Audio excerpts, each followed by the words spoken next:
Apocalipse capítulo 3. Vamos dar continuidade aos estudos neste livro. Hoje pela manhã nós tivemos a oportunidade de meditar no capítulo 2 a respeito das 4 primeiras igrejas, das 7 igrejas, as 4 pequenas cartas aí que foram registradas no capítulo 2. E agora à noite nós vamos continuar lendo o capítulo 3, as 3 igrejas restantes das 7. Assim diz a palavra de Deus, Apocalipse 3. Ao anjo da igreja em Sardes escreve: Estas coisas diz aquele que tem os 7 Espíritos de Deus e as 7 estrelas. Conheço as tuas obras, que tens nome de que vives e estás morto. Sê vigilante e consolida o resto que estava para morrer, porque não tenho achado íntegras as tuas obras na presença do meu Deus. Lembra-te, pois, do que tens recebido e ouvido, guarda-o e arrepende-te.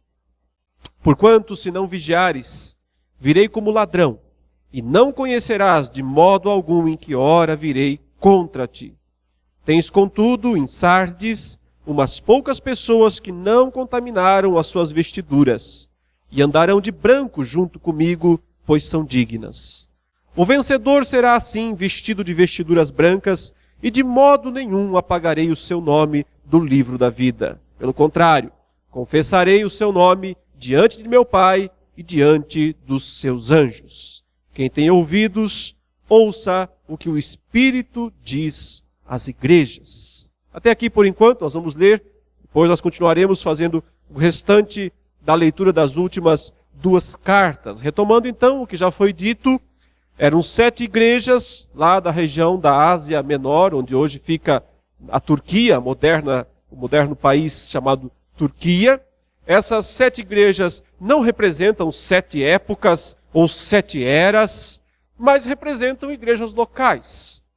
Ou seja, em todos os tempos, em todas as épocas, podem existir igrejas semelhantes à igreja de Éfeso, ou semelhantes à igreja de Pérgamo, ou semelhantes a Tiatira, ou Sardes, ou Filadélfia, ou Laodiceia. Enfim, elas são exemplos de igrejas locais. Dessas igrejas, nós percebemos que o Senhor cuida e que o Senhor também dirige a elas orientações. Orientações que podem ser elogios ou críticas. Algumas igrejas recebem grandes elogios do nosso Senhor Jesus. Já outras dessas 7 recebem grandes críticas. Relembrando mais uma vez, rapidamente, o contexto da época, as igrejas estavam sofrendo basicamente por 2 problemas. Um externo e outro interno. Externamente havia a perseguição do império. O Império Romano, que lançava muitos dos cristãos à prisão e executava outros, além de exercer algumas punições menores, mais administrativas, como perda de funções, perda de cargos ou espólio dos bens. Portanto, ser cristão no primeiro século sempre envolvia um grave risco. Um risco de perder coisas ou a própria vida. E todas aquelas igrejas enfrentavam isso. O próprio apóstolo João, o último dos apóstolos, está preso quando ele escreve esse livro. Ele está na ilha de Pátimos, um prisioneiro, como ele mesmo diz, por causa da palavra de Deus e por causa do testemunho de Jesus. Mas internamente também as igrejas tinham muitos problemas, porque havia muitos falsos ensinos, então aquilo que a gente chama de impureza doutrinária. Também havia tolerância para com muitas pessoas que praticavam atos pecaminosos, até certo ponto grosseiros, e que eram tolerados dentro das igrejas. Talvez também outros problemas normais, como desunião, brigas, intrigas, dessa natureza não são muito registrados aqui esses problemas, mas é de se imaginar que isso também pudesse existir. As 4 igrejas do capítulo 2 recebem alternadamente elogios e críticas. Então, Éfeso foi elogiada por sua firmeza doutrinária, por sua rejeição aos falsos apóstolos. Homens que se diziam apóstolos e que tentaram adentrar a igreja de Éfeso, mas a igreja preparada, conhecedora da palavra de Deus, rechaçou esses falsos apóstolos, esses homens maus que são citados lá, e simplesmente os mandou embora, os nicolaítas, né? Aqueles que admitiam que os cristãos podiam participar livremente das festas pagãs, dos rituais de homenagem ao imperador, que eles podiam viver tranquilamente na igreja e no mundo. Mais ou menos isso era o que defendiam os nicolaítas, que são aqui duramente criticados. E a igreja de Éfeso foi fiel por rejeitar esses ensinos, mas recebeu uma crítica também do nosso Senhor. A crítica foi, ele disse, que ela, a igreja de Éfeso, havia perdido o primeiro amor. Não quer dizer que ela não amasse mais ao Senhor, mas quer dizer que ela não tinha mais o mesmo entusiasmo pelas coisas de Deus. Então, uma combinação que muitas vezes acontece em muitos locais, em muitas igrejas, uma preocupação com a sã doutrina, mas uma despreocupação com viver a intensidade da fé, do amor, da prática para com Deus, do fervor espiritual.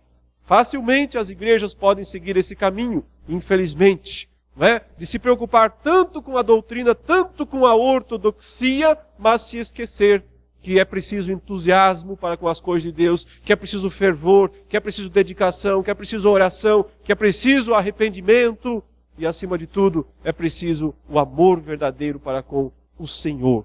A segunda igreja, a igreja de Esmirna, não recebeu nenhuma crítica. Ela foi elogiada pelo Senhor, apesar de ser uma igreja fraca, o texto diz, pobre. Uma igreja pobre, oprimida, perseguida, enfrentaria perseguições ainda piores, porque o Senhor até adverte e diz, olha, Satanás vai lançar muitos de vocês na prisão, e vocês vão ter tribulação de 10 dias. Uma igreja que estava debaixo da mira do mal, do inimigo, provavelmente recebendo duras sanções das autoridades romanas. Mesmo assim, essa igreja recebe elogio de ser verdadeira, de ser fiel. Então, sua característica principal é perseguida, porém fiel. A terceira igreja, Pérgamo, que nós também podemos estudar hoje pela manhã, tinha no meio dela pessoas muito fiéis a Deus, como um homem, inclusive, que foi martirizado. Um homem chamado Antipas, um crente do primeiro século, que acabou sendo morto por causa do Evangelho. Mas, por um lado, essa igreja tinha algumas pessoas muito fiéis, mas tolerava a impureza doutrinária. Os falsos apóstolos que foram rejeitados em Éfeso eram aceitos em Pérgamo. Os nicolaítas que eram rejeitados em Éfeso eram aceitos em Pérgamo. Então nós percebemos como há contrastes entre as igrejas, entre as 7 igrejas, e como é possível que mesmo igrejas verdadeiras, porque todas as 7 são verdadeiras, podem variar muito de status, de condição, de situação diante de Deus. A quarta igreja, Tiatira, é elogiada pelo Senhor por ser uma igreja muito operosa, uma igreja que se dedicava muito ao Senhor, que trabalhava muito. Essa é a ideia que passa da leitura do texto. Porém, ela é criticada pelo Senhor por ser uma igreja muito mística, uma igreja muito voltada para um suposto conhecimento espiritual secreto. Lá havia uma profetisa chamada Jezabel. E essa profetisa dizia ensinar a igreja as coisas profundas de Satanás. Como se o único modo que os crentes tinham de ser fiéis a Deus era conhecer profundamente o inimigo. Ela provavelmente ensinasse algo mais ou menos assim e também autorizava a prática da prostituição, né, dentro da própria igreja. E esta igreja, que tem uma aura de misticismo, é duramente criticada pelo Senhor, porque, embora trabalhe muito, embora realize muitas obras, não tem pureza doutrinária. Ela é mais ou menos o oposto da igreja de Éfeso.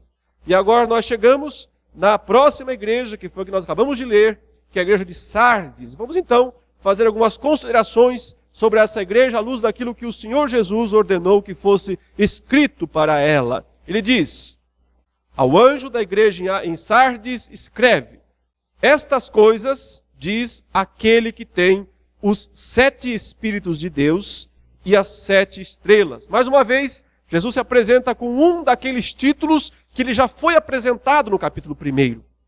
Geralmente, esses títulos, com os quais ele se apresenta, têm alguma relação com a situação atual da igreja. E ele diz que ele é aquele que tem os 7 Espíritos de Deus, ou seja, aquele que vê todas as coisas, aquele que conhece todas as coisas, aquele que está presente no meio da igreja. Também é aquele que tem as 7 estrelas, ou seja, ele tem controle sobre a igreja. O que diz este? Ele diz, conheço as tuas obras. E então, esta igreja vai receber, provavelmente, a mais dura crítica de todas as 7. A crítica que essa igreja recebe é que tens nome de que vives e estás morto. Tem nome de que vives e estás morto. Então, o Senhor está identificando uma igreja sua, uma igreja verdadeira, a igreja de Sardes, e está dizendo para ela que ela só tem aparência. Ela só parece uma igreja viva. Mas, de fato e de verdade, ela está morta. O que significa dizer que ela está morta? Significa dizer que ela não pratica as verdadeiras obras de justiça, que ela não honra a fé verdadeira, sua fé não produz frutos. A Bíblia diz que uma fé sem obras é uma fé morta.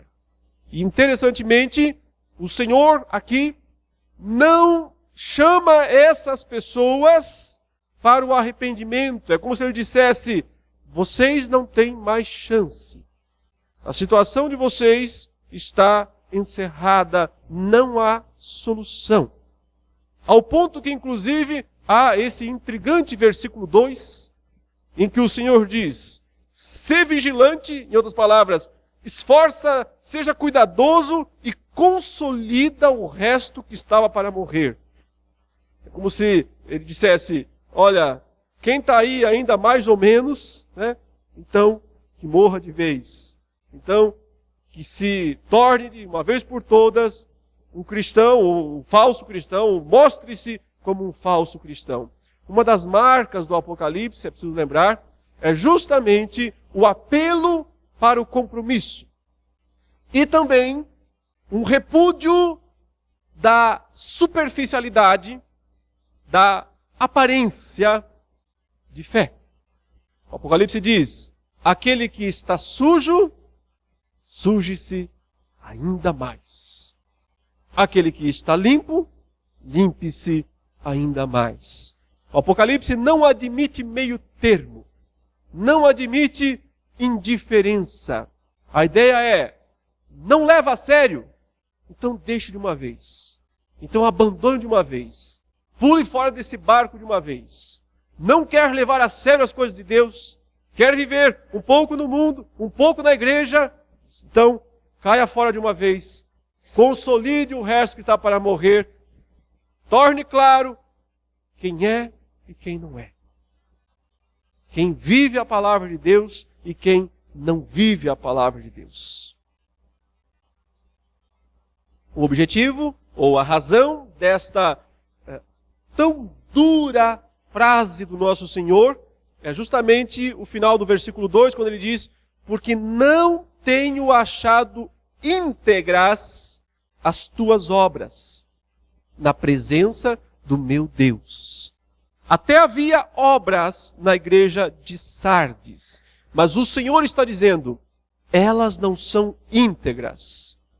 Então, porque elas não eram motivadas pela fé verdadeira, pelo amor verdadeiro, não eram feitas para a glória de Deus, mas provavelmente fossem feitas em honra própria, numa atitude de autoexaltação.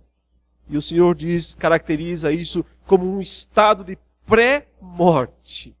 Como quem diz, então, agora só resta morrer o resto para encerrar essa história. Lembra-te, pois, ele diz, talvez para esse grupo aí, do que tens recebido e ouvido, guarda-o e arrepende-te. Porquanto, se não vigiares, virei como ladrão, e não conhecerás de modo algum em que hora virei contra ti. Jesus Cristo várias vezes disse que ele viria como ladrão na noite. É por essa razão que ninguém pode dizer quando Jesus virá, e ninguém pode dizer que ele não virá hoje. Ninguém pode marcar data para a vinda de Jesus, mas ninguém também pode postergar essa data dizendo, não, Jesus só virá daqui 10 anos, daqui 20 anos, daqui 50 anos. Porque se ele disse que virá como ladrão na noite, e ele falou isso nos evangelhos, então significa que ele realmente pode voltar a qualquer momento. Mas no caso desses crentes de Sardes, isso seria uma má notícia. A vinda de Jesus não seria uma vinda benéfica, justamente porque os pegaria de surpresa, mas os pegaria em má situação, em péssima situação, que é uma situação de pecado, de pecaminosidade. Porém, a igreja de Sardes não era uma igreja inteiramente corrompida, como parece ser o caso da igreja de Laodiceia, que é a última da sequência. A igreja de Sardes, ele diz no versículo 4, tu tens, contudo, em Sardes, umas poucas pessoas que não contaminaram as suas vestiduras. Umas poucas pessoas. Dentro de uma igreja inteira, ele disse que havia umas poucas pessoas que não contaminaram as suas vestiduras, que não se contaminaram com o mundo, que não se contaminaram com o pecado. E por causa disso, elas receberão, ainda que a igreja inteira esteja desviada e praticamente perdendo o status de igreja, porém, essas pessoas que não se contaminaram, que não sujaram as suas roupas, esta é a ideia, andarão de branco, com roupas alvejadas, andarão de branco junto comigo, pois são dignas. O Senhor, portanto, garante a elas que o fato delas não terem se contaminado garantirá também a pureza eterna, da perfeita salvação dessas pessoas. O vencedor, aí vem a promessa, será assim vestido de vestiduras brancas. E de modo nenhum apagarei o seu nome do livro da vida. Pelo contrário, confessarei o seu nome diante de meu Pai e diante dos seus anjos. Essa frase, essa promessa de Jesus de que de modo nenhum apagará o nome dessa pessoa do livro da vida, tem levado muitos a pensar que é possível apagar um nome escrito no livro da vida. O livro da vida em Apocalipse é sinônimo de salvação. É dito, inclusive, que esse livro foi escrito desde a fundação do mundo. É um livro onde os nomes, nós entendemos, dos eleitos de Deus estão listados, desde que Deus criou, antes mesmo de Deus criar o mundo, criar a terra, ou criar o próprio ser humano. Observe que o texto não diz que é possível apagar o nome do livro da vida, não diz que existe alguma possibilidade, talvez eu apague, mas quando o Senhor dá essa certeza dizendo de modo nenhum, ele está apenas reafirmando a garantia da salvação do seu povo. Salvação que ele mesmo garante. Ele mesmo garante. O Cristo aqui na passagem, que se apresenta como aquele que tem os 7 Espíritos de Deus, é o mesmo que selou a sua igreja com esse Espírito, com o Espírito Santo. Que segundo Efésios capítulo 1, versículos 13 e 14, diz que esse Espírito Santo veio para ser na vida do crente um selo e um penhor da salvação. Ou seja, quem garante a salvação não é o homem, mas é Deus. É o Senhor que garante a salvação da sua igreja, do seu povo. O Cristo, que tem os 7 Espíritos de Deus, está dizendo ao seu povo, o seu nome. Você que é crente verdadeiro, você que não se contaminou com o mundo, você que não vive, você que não está morto ou morrendo, mas você que é crente verdadeiro, o seu nome nunca será apagado do livro da vida, porque o penhor que está na sua vida, que é o Espírito Santo, o selo que está sobre você, que é o Espírito Santo, é a garantia do próprio Deus de que os verdadeiros crentes não poderão perder a salvação.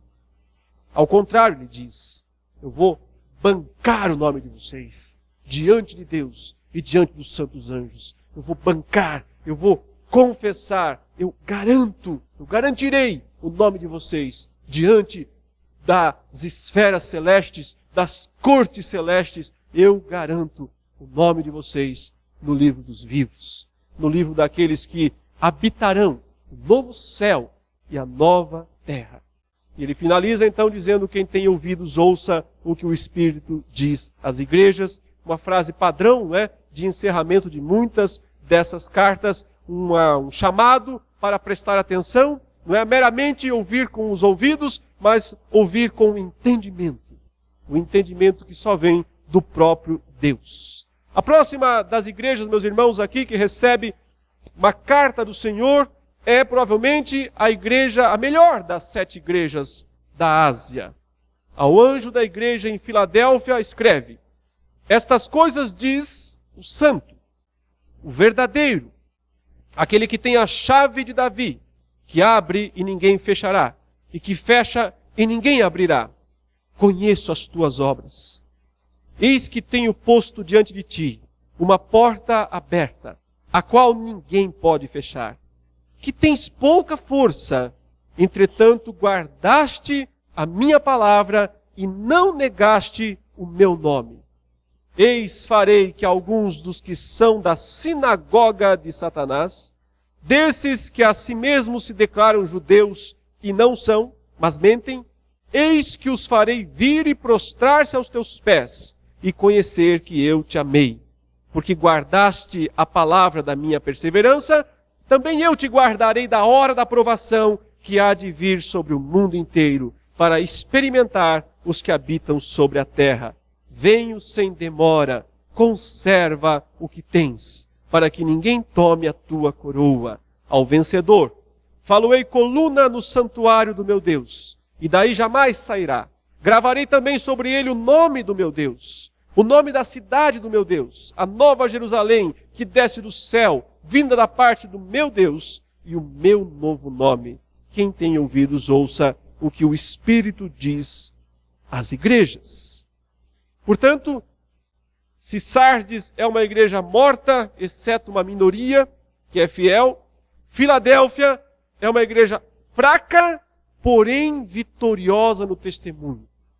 Na sua maioria, os irmãos, os crentes da cidade de Filadélfia foram vitoriosos no testemunho. Há muito tempo tem sido notado que a palavra Filadélfia, significa amor de irmão, a ideia de comunhão verdadeira, onde os irmãos se amam, onde os irmãos vivem de fato o verdadeiro amor uns pelos outros. O Senhor se apresenta para essa igreja como o santo, o verdadeiro, aquele que tem a chave de Davi, que abre e ninguém fecha, e que fecha e ninguém abrirá. Ele se apresenta nos seus atributos de santidade e verdade, coisas que a igreja tem honrado, tanto no sentido de viver em santidade como a verdade, mas se apresenta também como aquele que abre e fecha as ocasiões, as oportunidades, as situações da vida. E ele mesmo vai abrir uma porta para a igreja, ele diz, já abriu uma porta para o trabalho, para a função da igreja, de maneira que a igreja poderá desempenhar sua função e ser vitoriosa no testemunho do Senhor. Conheço as tuas obras é uma expressão repetida. Quase todas as cartas recebem, ou todas as igrejas recebem essa expressão. Mas que diferença há aqui? Que diferença há aqui? Porque nas outras vezes o conheço as tuas obras vem seguido de coisas ruins, coisas negativas, falhas, lapsos, impureza moral, impureza doutrinária, impureza no sentido de misticismo. Aqui não. Para a igreja de Filadélfia vem apenas o reconhecimento de que ela aproveita a oportunidade de testemunho que Deus lhe deu. É isso que ela está dizendo. Eis que tenho posto diante de ti uma porta aberta, a qual ninguém pode fechar. Deus mesmo, o Senhor mesmo, oferecendo à igreja uma porta para o seu testemunho diante do mundo. Apesar dessa igreja ser uma igreja fraca, porque o texto diz que tens pouca força, e é muito interessante que as duas igrejas mais elogiadas em Apocalipse, que são as igrejas de Esmirna e a igreja de Filadélfia, ambas são chamadas de fracas ou pobres. E, no entanto, são as duas igrejas que mais fielmente servem ao Senhor. Ela tem pouca força, mas diz que ela guardou a palavra e não negou o nome do Senhor. Isso quer dizer que provavelmente muitos cristãos de Filadélfia foram mortos, foram assassinados, foram jogados aos leões, ou foram queimados em estacas, ou sob chapas quentes, como alguns relatos do primeiro século chegaram até nós, dizendo de situações como essas, mas permaneceram fiéis ao Senhor acima de tudo. Então o Senhor promete que os inimigos da igreja receberão um duro golpe. Veja que ele diz: eis que farei que alguns dos que são sinagoga de Satanás, desses que a si mesmos se declaram judeus e não são, mas mentem, eis que os farei vir e prostrar-se aos teus pés e conhecer que eu te amei. Como os irmãos sabem, no primeiro século, havia judeus em praticamente todas as principais cidades do Império Romano. As maiores cidades do Império Romano todas tinham sinagogas, que são uma espécie de igreja dos judeus, onde eles se reuniam e se reúnem até hoje, para ler a Torá, ler o Antigo Testamento, e para ouvir também os ensinamentos dos rabinos. Os judeus haviam conquistado no Império Romano uma autorização para prosseguir com a sua religião sem serem molestados diretamente pelo Império. Como eu disse isso já pela manhã. Isso significa que eles tinham uma espécie de salvo-conduto para cultuar o Deus de Israel. Lá em Jerusalém podiam sacrificar no templo, podiam ter os seus próprios sacerdotes, podiam ter até o sumo sacerdote. Claro que Roma, o Império, ficava de olho nessas coisas e dentro do possível influenciava para que o sumo sacerdote que fosse escolhido tivesse simpatia para com Roma, não fosse alguém muito contrário. Mas de uma forma geral, Roma, o Império, deixava os judeus seguirem razoavelmente a sua própria fé, a sua própria religião, como quem diz assim: nós não vamos mexer com vocês, judeus, desde que vocês também não se rebelem, fiquem como estão, paguem os impostos direitinho para Roma, se precisar de alguma coisa, vocês atendam às nossas ordens, não façam motim, não façam crime, não façam rebeliões, e fiquem assim que está tudo certo. Então Roma permitia, mas quando o cristianismo surgiu, como conhecido então como uma seita de dentro do judaísmo, porque era assim que no início o cristianismo era considerado, como se fosse mais uma das seitas, como a seita dos fariseus, ou a seita dos saduceus, ou dos zelotes. Então o cristianismo parecia para quem estava de fora mais uma dessas seitas. O problema é que logo o cristianismo se desliga, se desvincula do judaísmo e começa a crescer mais do que o judaísmo, muito mais. E começa a receber muitos estrangeiros, não judeus, para a fé.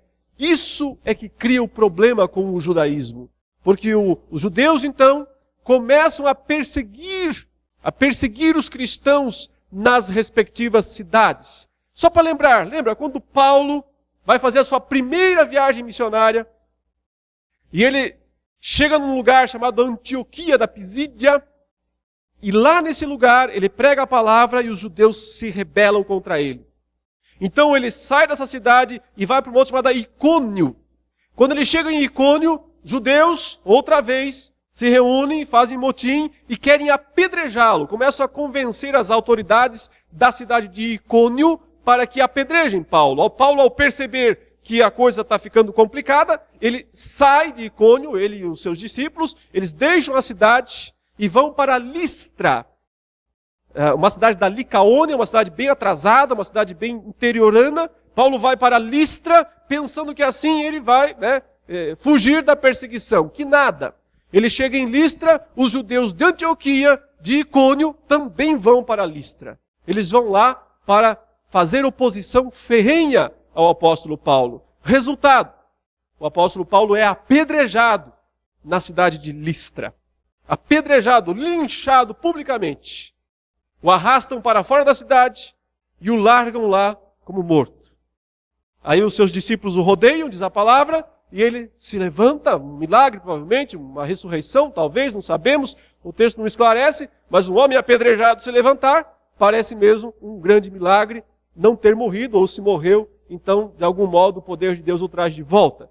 Paulo se levanta e volta para a cidade de Listra, depois vai para a próxima, que é Derbe, volta outra vez para Listra, volta para Icônio, volta para Antioquia, como quem diz, tem mais pedra aí? Já jogaram todas? E continua o testemunho nos mesmos lugares. Isso ilustra exatamente a dificuldade no primeiro século que os cristãos enfrentaram.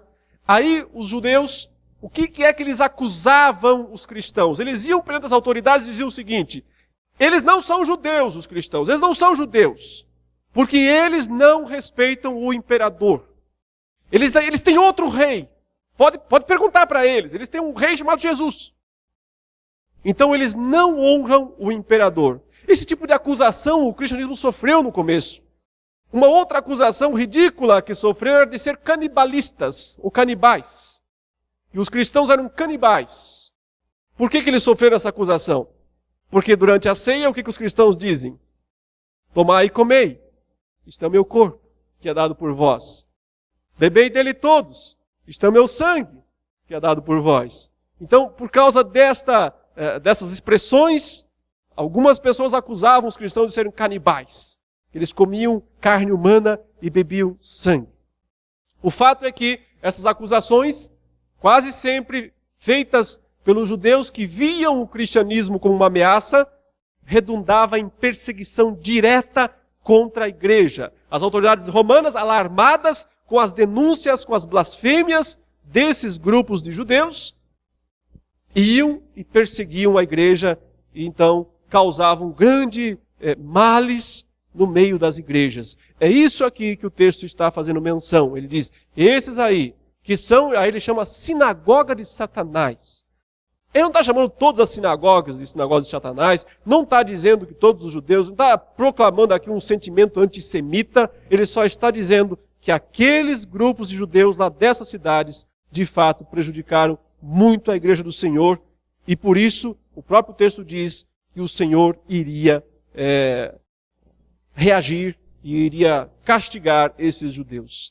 Nós vemos no Apocalipse algo muito diferente do que a maioria das igrejas hoje em dia, muitas igrejas e pastores e teólogos que têm uma verdadeira paixão por Israel, o tempo todo ficam pensando nos judeus, noticiário, televisão, querem sempre saber o que está acontecendo com os judeus, como se os judeus fossem muito importantes ainda para o Senhor. E talvez eles não percebam que claramente os judeus perderam sua oportunidade e se quiserem ser salvos, somente serão se crerem no Messias, Jesus Cristo. Deus não tem dois projetos, um para a igreja, outro para os judeus. Ele tem um único projeto para a igreja, composta de gentios e judeus, desde que os judeus se convertam, se arrependam e creiam no Messias Jesus que já veio. Enfim, o verso 10 diz então que a igreja de Filadélfia, porque ela guardou a palavra da perseverança, também seria guardada da hora da provação que viria sobre todo o mundo. Provavelmente aqui uma referência às duras perseguições que essas 7 igrejas sofreram ainda lá no final do primeiro século. Também pode haver uma promessa aqui para as igrejas em todos os tempos, né? Fidelidade nas horas das provações, podem poupar provações piores. Podem poupar, nos livrar de momentos ainda mais difíceis de provações. Mais uma vez o Senhor diz, venho sem demora, o tempo todo ele fala isso, não é no sentido de que talvez ele tenha falhado, porque ele não veio até hoje, mas é no sentido de que o cristão sempre espera a vinda do Senhor para logo.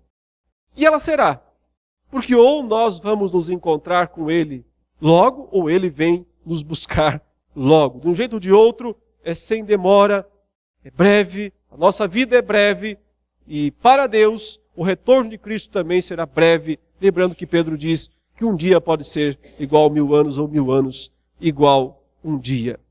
Várias promessas feitas aos vencedores, ou ao vencedor, aqui no versículo 12. Ele diz que ele vai ser uma coluna no santuário de Deus, de onde jamais sairá.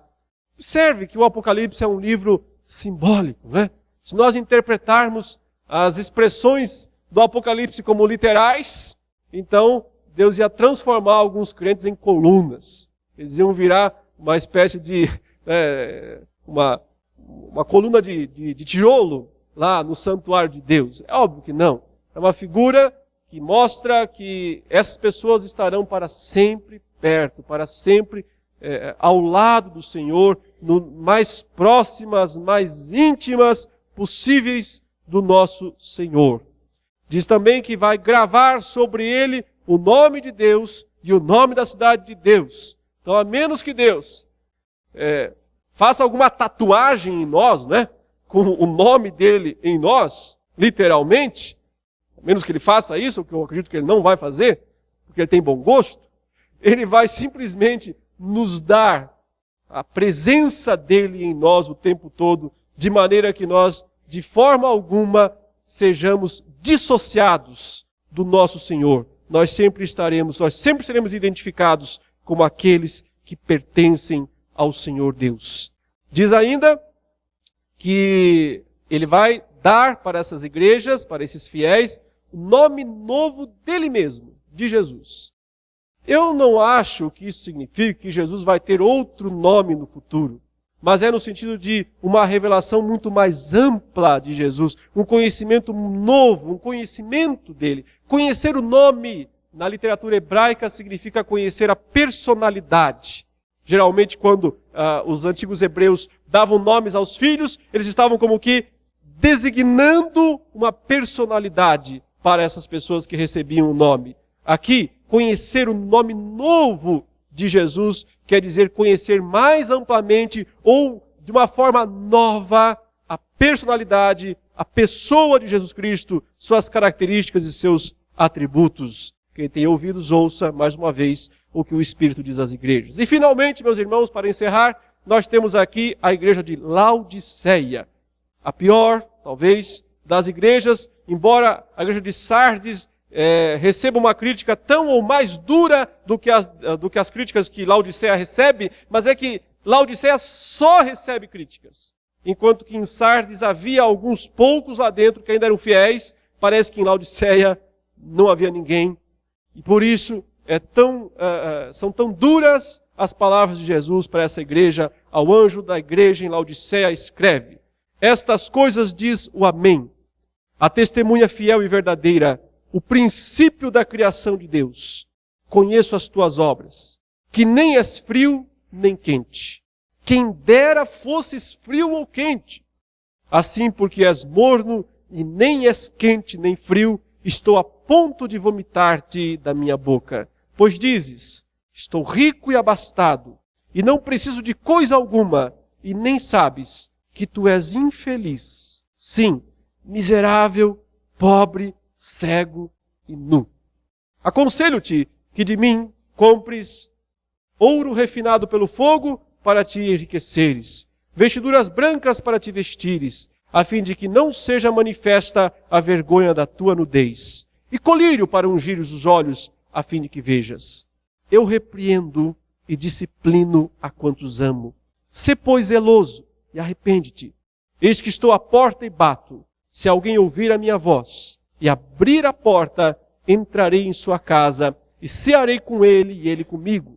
Ao vencedor, dar-lhe-ei sentar-se comigo no meu trono, assim como também eu venci e me sentei com meu Pai no seu trono. Quem tem ouvidos, ouça o que o Espírito diz às igrejas.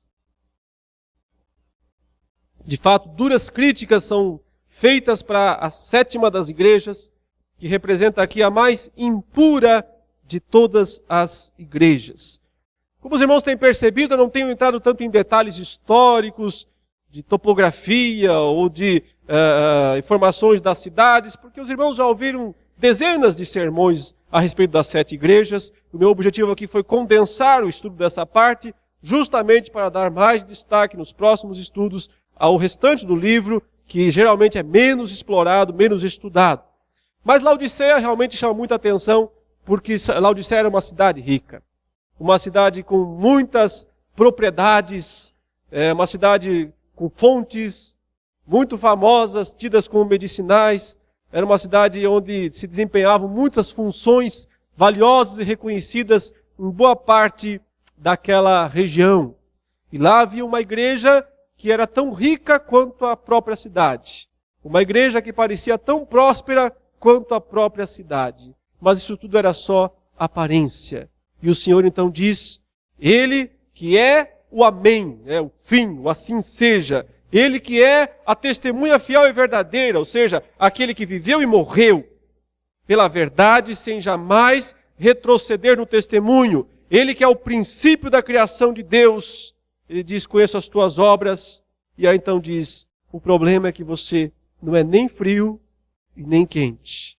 Quem dera fosses frio ou quente. Provavelmente um trocadilho mesmo que ele faz com a cidade de Laodiceia, onde havia uma fonte muito famosa de águas mornas.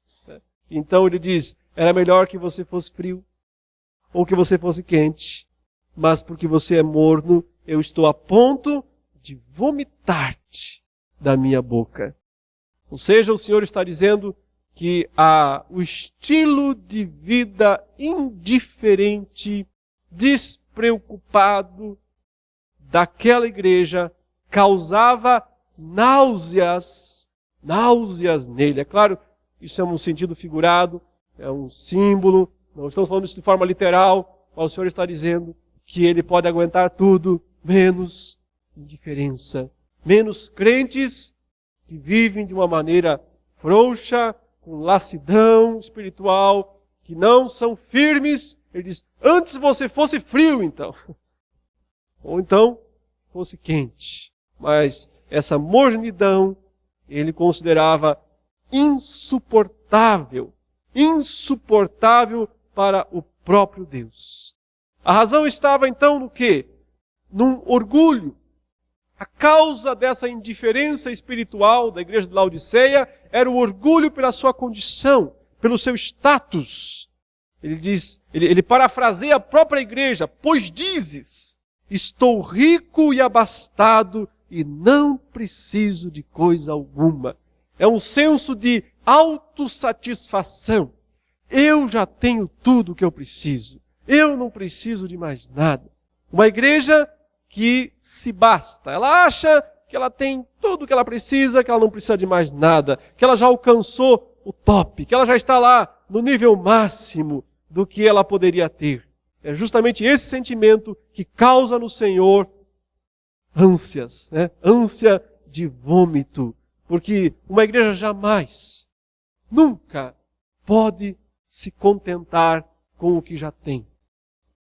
Porque ela sempre tem que pensar que ela pode ir além, que ela pode ganhar mais pessoas para Cristo, que ela pode viver mais, com mais santidade, que o seu louvor pode ser melhor, que seu culto pode ser melhor, que sua vida diária pode ser melhor. Ela nunca pode se satisfazer e pensar, nós já alcançamos o limite da perfeição.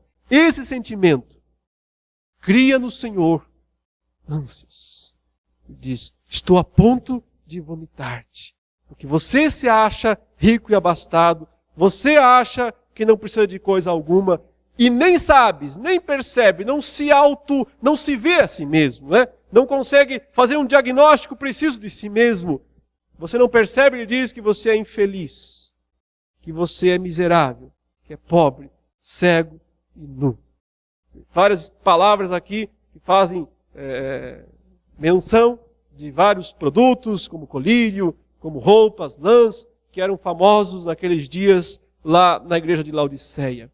Então o Senhor diz, aconselho-te que de mim compres ouro refinado pelo fogo para te enriqueceres, vestiduras brancas para te vestires, a fim de que não seja manifesta a vergonha da tua nudez, e colírio para ungires os olhos, a fim de que vejas. É claro que o Senhor não quer vender colírio para a igreja, não quer vender ouro para a igreja. Ele está falando no sentido figurado, dizendo que as verdadeiras riquezas espirituais só Ele pode conceder à sua igreja. Que isso não são conquistas da própria igreja, mas que é o Senhor que pode dar a verdadeira riqueza.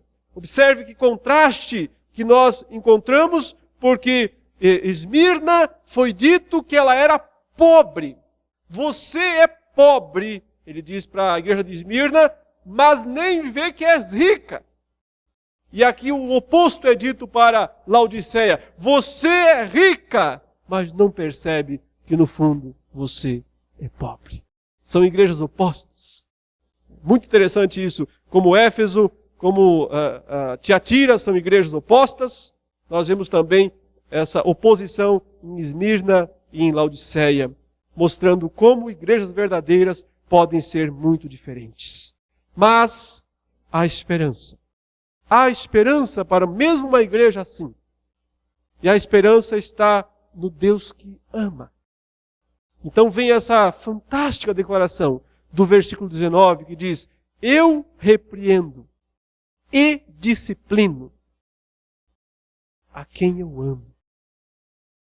Se Deus coloca sobre seu povo disciplina, isso não é crueldade. Isso não é punição. Nunca é. Mas sempre é um ato de amor. Um ato da misericórdia do Senhor. Para que a igreja acorde. Para que o crente individualmente acorde. E passe a ser fiel ao Senhor. É o autor aos Hebreus que diz que se nós estamos sem disciplina é porque não somos filhos. Deus disciplina os seus filhos, porque Ele quer que esses filhos sejam aperfeiçoados. Sê, pois, zeloso e arrepende-te. O chamado de Deus é sempre esse. Quer consertar as coisas? Quer consertar a vida? É possível. O que tem que fazer? Rituais? Não. Queimar pecado na fogueira? Não. O que você quer fazer? Tem que fazer uma viagem até Jerusalém? Não. Quer consertar? É possível. O que tem que ser feito? Arrepende-te. O que o Senhor espera do seu povo quando ele falha é arrependimento. Não é autojustificação. Não é, mas eu fiz isso por causa de... Não. Não é, mas eu fiz isso porque fulano. Não. Caminho errado. Caminho errado. Assim não há perdão. Assim não há restauração. Quando nós somos confrontados, com o nosso erro é confrontado, nós temos sempre a tendência de nos justificar, encontrar uma desculpa, encontrar uma saída, compartilhar ou repartir a culpa com alguém. Caminho errado. Não há restauração assim. O caminho é reconhecimento. Arrepende-te. Veja que o Senhor diz algo extraordinário ainda mais aqui no versículo 20, quando ele diz: eis que estou à porta e bato. Geralmente nós usamos o versículo 20 em evangelismo, né? Para falar às pessoas, aos incrédulos: olha, vocês precisam abrir a porta do seu coração para o Senhor Jesus entrar, etc. Ele não está falando isso para incrédulos. Ele está falando isso para crentes. Está dizendo: crentes da igreja de Laodiceia, eu estou à porta. Bato. Se alguém ouvir a minha voz e abrir a porta, entrarei em sua casa e cearei com ele e ele comigo. Por mais incrível que pareça, o lugar onde o Senhor Jesus muitas vezes menos tem acesso é justamente a sua igreja. O lugar onde ele menos tem voz, onde a voz dele menos é ouvida, por mais incrível que pareça, é justamente a igreja dele. Porque tantas vezes a igreja vive uma gritaria de vozes, Todo mundo exigindo e reivindicando seus direitos. Tem que ser assim, eu quero dessa maneira, se não for desse jeito não vou.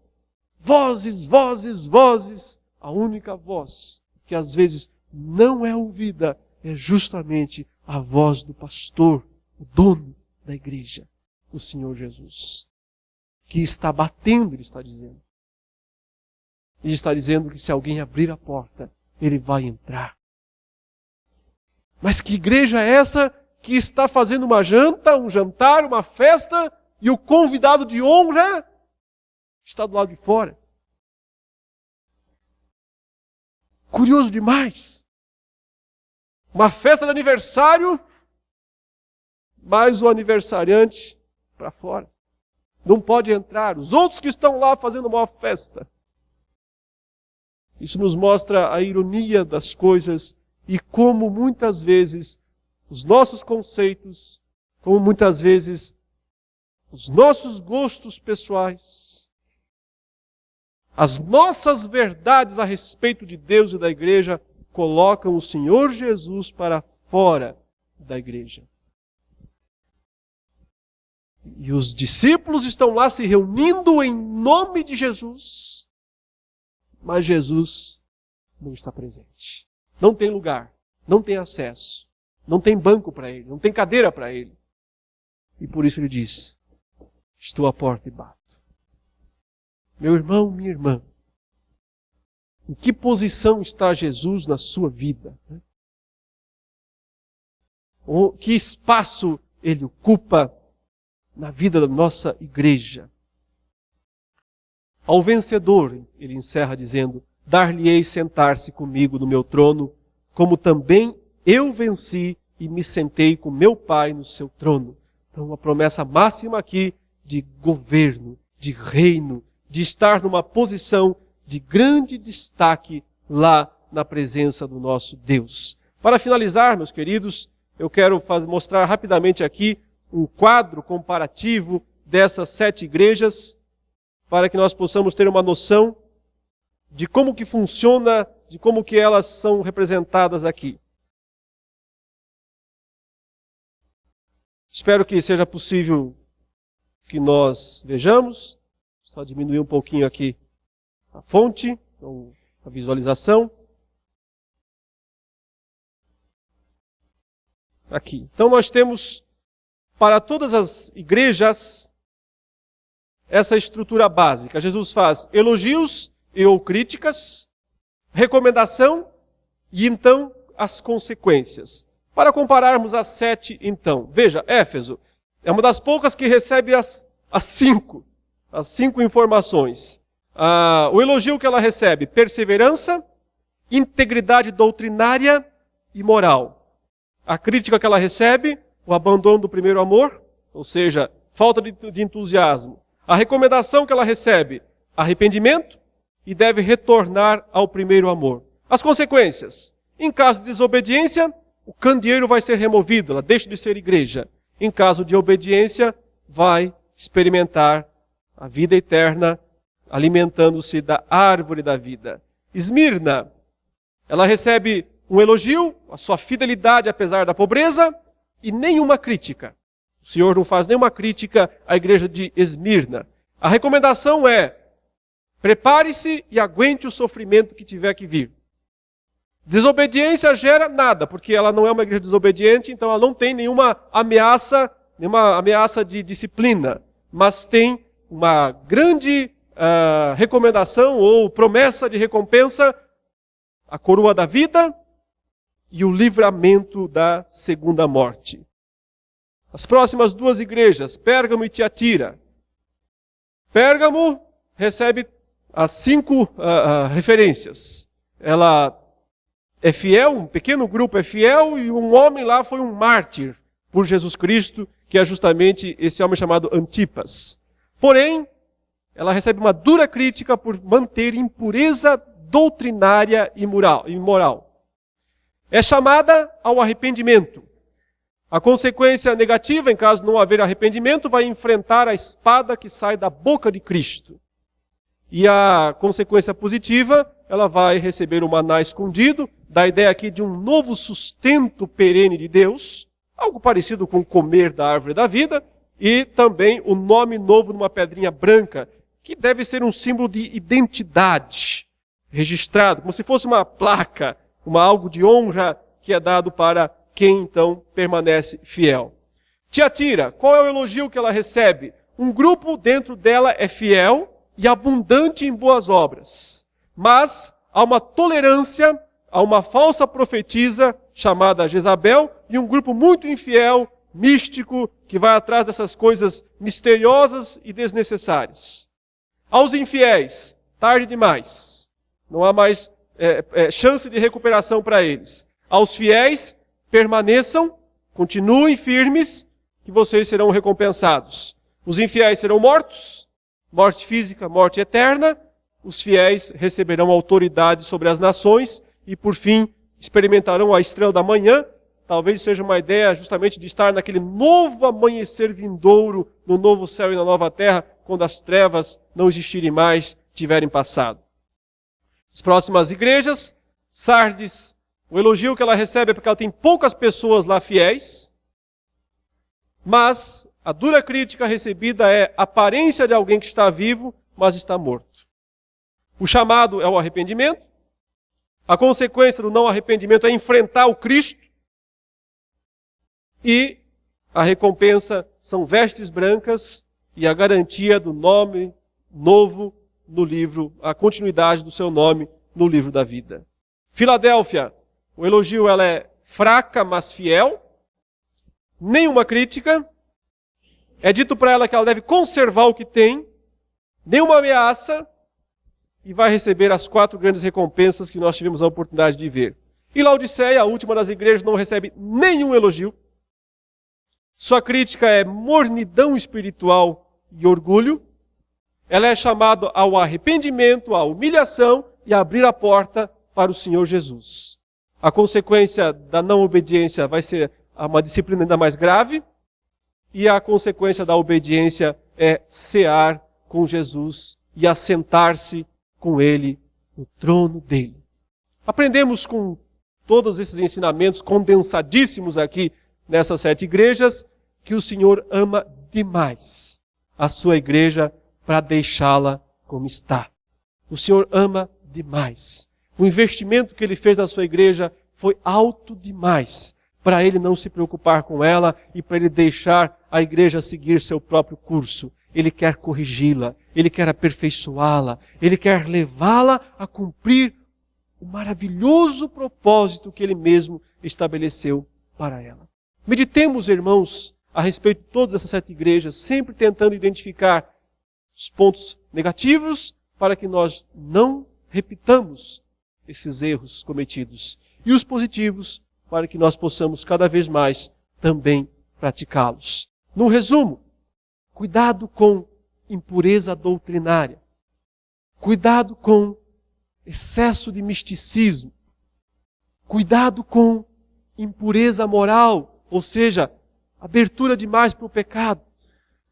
Cuidado com orgulho, sentimento de superioridade.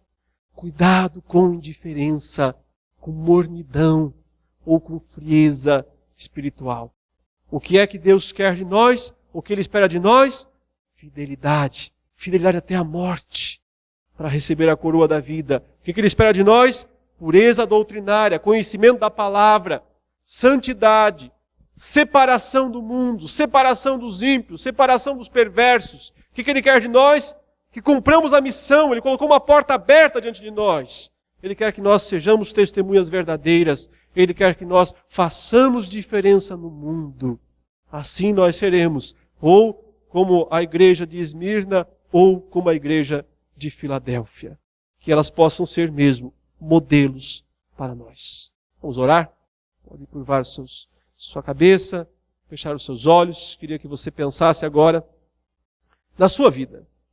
Meditasse profundamente em como está você diante de Deus. Que igreja é você na presença do Senhor?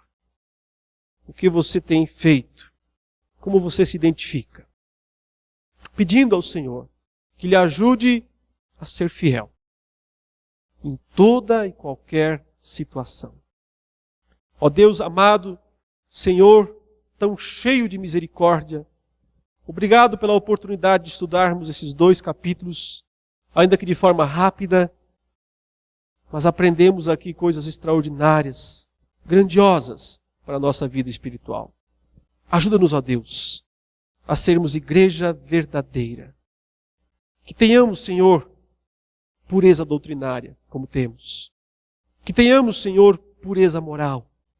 Que sejamos santos e reconhecidos como santos perante o mundo. Que sejamos atuantes, verdadeiros crentes cheios do Espírito Santo, vivendo com intensidade e com fervor a fé verdadeira. Livra-nos da mornidão, livra-nos do orgulho, livra-nos da indiferença, livra-nos de ter nome de quem vive, mas está morto.